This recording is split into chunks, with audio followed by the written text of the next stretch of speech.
it is very, very possible to get something very close to 0 defects. I've seen it several times, many times. The only way, though, we can do this is if the whole team works together not to find defects. Finding defects is old school. But if the whole team works together to prevent defects. You see, rewarding testers for every defect they find will cause us to find defects. That's not what we want. Punishing testers for every defect they find might be a better solution, but we're not ready to get there yet in some cases. Now, every defect that we can prevent, that's what we want. That's where we want to be. Does this work? So, I wrote a blog series a while ago about some experience that I had testing a web application. And some of the things that I did with the testers to make the code more easy to maintain. Because you see, these tests are production code as well. And so everybody thought, well, this acceptance test-driven development thing, this works really, really, really well whenever you're building web applications. That's the only place it works. And so I'm going to show you guys a list of applications that LeanDog has worked on and where we've successfully used this technique. So by the way, we've built web applications in Java, C#, PHP, Groovy, and Ruby. So this is not like a Java thing or a Rails thing. We've also built a batch application using this technique. Informatica transformations, yeah. A bulk mail system. I worked at a client. Do any of you travel a lot? You know when you go into a hotel room and you turn on the TV, what's the first thing you see? A menu system, and you try to click every button on the remote and you can't find a way to get out of that thing. It infuriates you, right? Have you ever done that, right? Well, that's one of our clients, yes.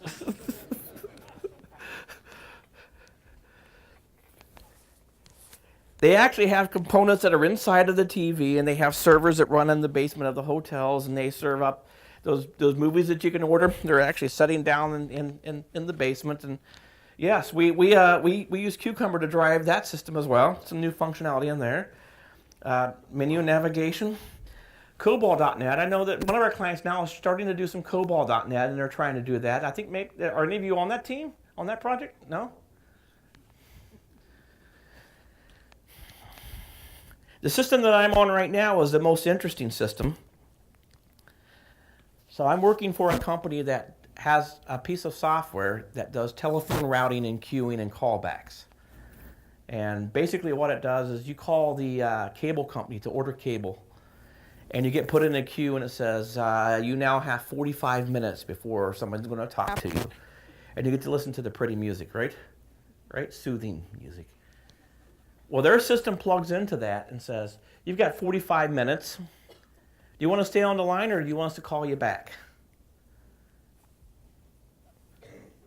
Call me back. Hang up, and you can go do whatever you need to do, and it keeps track of where you are. And right before someone's ready to talk to you, it calls you back. So I went in there, and this system interfaces with all sorts of telephone switches and everything imaginable. Lots of hardware, and they're doing all of the testing like this.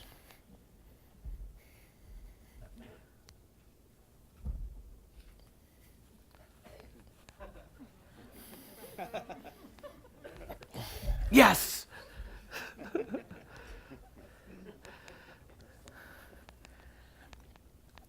It can't work.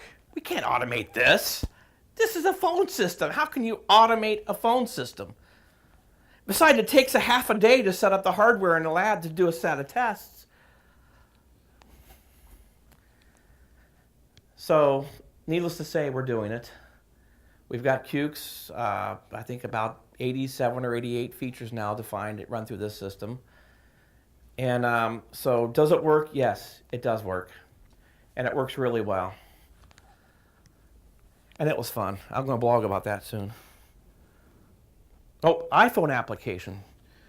So I got a little bit of a start of working on a Ruby gem when I was doing some work at Nationwide here. But we've actually finished that and perfected that at another client right now where we've got, where we're driving an iPhone application using these tools as well, specifying in Gherkin what the phone app should do and implementing it. So that was fun. I'm going to go off on a couple of tangents because I am approached constantly around discussions around what tools should we do, what tools should we use, which languages should we use, QTP, should we use this tool, should we use that tool, what should we do? Well, first of all, let me dispel any ideas to the contrary. We're talking about coding. We're talking about testers writing code or testers and developers collaborating to write code. Now, very frequently whenever teams decide that they want to do this, they do one of two things. They either look at this massive multi-million-dollar investment they've made in a suite of tools already and say, oh, you have to use this tool because we've already spent too much money on it. You have to use it. I'll have something to say about that in a minute. Or they say, you know, my developers know Java, so I'm going to have you use Java. That's right, because if you have any questions, they're there to help you out. They will answer your questions. Or my developers do C#. Yes. Well, my experience has been that those languages are not well suited at all for this in general. And the in general part of this means that there are some cases where I guess we have to use those. And those are the cases where the developers are going to be doing all of the automation. But I'm not a fan of saying that that's where we should try to end up. The problem with languages like Java and C# is that we tend to have to write a lot of code to get them to do small things. So as a result, if you look at our test suites that we built up, they're huge. They're massive. And I just don't think that's what we want in our test suites. Now, if you're a developer writing code in Java, clearly Java is where you're going to write your unit tests, right? But if you're a tester and you're trying to write acceptance tests, I don't know that you necessarily need to stay in Java. In fact, I'm going to suggest that you look at some of the more dynamic languages out there. And I'll throw out Python and Ruby. If you haven't heard of those languages, I think that the one characteristic there's two characteristics that they exhibit that I really like a lot. One is, in layman's terms, you end up writing much smaller amount of code that does a lot more for you. Because they're dynamic languages, and don't worry if you don't know what that means, there's a lot of things that can happen kind of automatically for you. For example, in Ruby, there's this library called Active Record. And it's just a library that allows you to read data from a database or to write data to a database, nothing more. You think of it like that, right? But the first time you use it, it's magic. Because you don't really have to write any code. It just sort of does it for you. And you scratch your head, and no kidding, people have come to me and said, you're playing a trick on me, aren't you? How does this really work? But it does.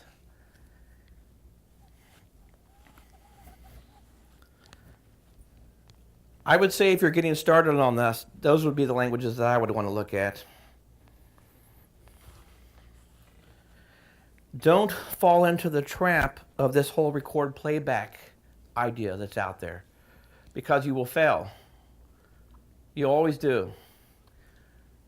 You see, there's a few problems with record playback. The first problem is that in order to record something, the thing that you're going to test has to be there already. Right? And not only does it have to be there, but it kind of has to be pretty close to defect-free. Because if you're trying to record a script and there's bugs and it's blowing up all over the place, you can't record a script. And to me, that's just completely backwards. There's no way I think that we should wait until something's almost done to start testing it and to put some tests around it, right? The other problem is that it creates tests that are incredibly brittle. The first time you change your application, you're going to break a lot of tests. Now that in and of itself is not a bad thing. But the bad thing is that the amount of work it takes now to get those passing again. And from my experience, that alone has been the largest reason why automation efforts fail. I was talking to somebody earlier today out in the hallway, and he said, well, we had all these scripts and we built them up, and after a while, more started failing, and then it took more effort, and now we've pretty close to abandoned that effort. What a shame. So what is the solution to this? Well, obviously the first thing is let's not use these record playback tools. But the second thing, and this is the hardest part of this whole effort, or one of the hard parts, we can't just throw a bunch of code together and expect this to not be any less brittle. A lot of the ideas around how do we build our applications, we've honed over the years, where we build up these isolation layers. We've got a layer that knows how to talk to the database. We've got a layer that is the UI, and then another layer that knows how to direct traffic and such. In the development world, we've done this because it helps us absorb change. And until we learn to do the same thing with our tests, we're going to continue to build brittle tests. So back to the idea that, when the application changes, we could have 30 tests that fail. Well, that's not a bad thing. What makes it bad is if we have to go to more than one place to actually get it to pass again. And so I think it's essential that we start to treat this code like we treat our production code. Oh, that was my last slide.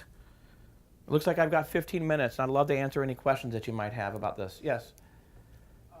Every example that I've seen for kind of introductory text for getting into kind of tests this kind of high-level test-driven design centers around things that are very functional, because these are functional objectives of the application, but they're also functional in that they resemble pure mathematical functions in terms of they don't talk about state. They don't really refer to the outside world that much. That happens to be very complicated and has to do with people that are going to do any number of very silly things to your application. What's a good place to kind of get pointed to that has advice on how to start writing tests that deal with the real world like that? Okay. Let me restate it back to make sure I understood everything. So things are complex out there, right? And so, well, I think you're asking what's a good pointer to help you get started to know how to write these tests that deal with this complexity, right? So the problem is when we try to define every possible scenario that could ever go wrong in our acceptance tests, the number of acceptance tests we're going to create is going to be enormous. And after a while, we don't get the return on that. Okay? Acceptance tests are to make sure functionally that we're correct, right? But there's a lot of other things that can be incorrect about an application. So I don't want to leave the illusion that this is the only testing that we do, right? So the whole testing that if I enter 200 characters in this little text field and I check these two check boxes and press this button, that it blows up. But if I leave that one unchecked, it doesn't blow up. We're not going to write acceptance tests to find those sort of things. Because after a while, the combinations just become too profound, and we're going to have, thousands and thousands and thousands and thousands of tests that don't add a lot of value. So the key thing here is to try to hone in on the tests that describe the functionality that we're trying to gather, that help us make sure, from that perspective, the functionality is correct, that the behavior is as we expect. Those other things, we use things like exploratory testing to find. There's other testing that goes on in addition to that, like load testing, performance testing,